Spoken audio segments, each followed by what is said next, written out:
As long as the people that are most affected remain silent, as long as the people that are the ones that feel the pinch most remain silent,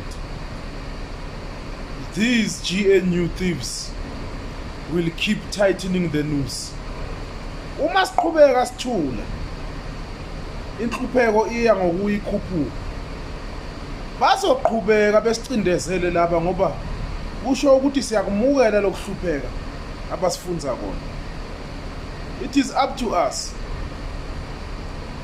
Recently now, electricity has increased by 12.75%.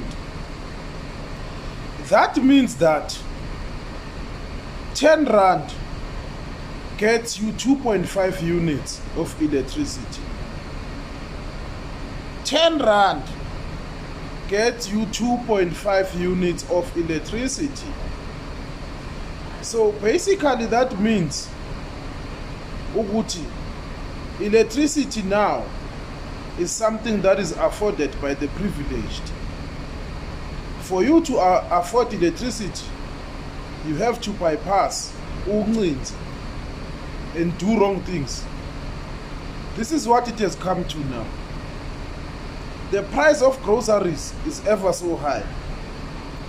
The price of petrol is ever so high. The cost of living is unbearable. The level of unemployment is at the highest ever. There is no form of development. There is nothing happening. Just words and fantasy. Where is the smart city that Mr. Palapala promised? Where are the bullet trains that Mr. Palapala promised us? All we see is misery and suffering. How long will we remain silent?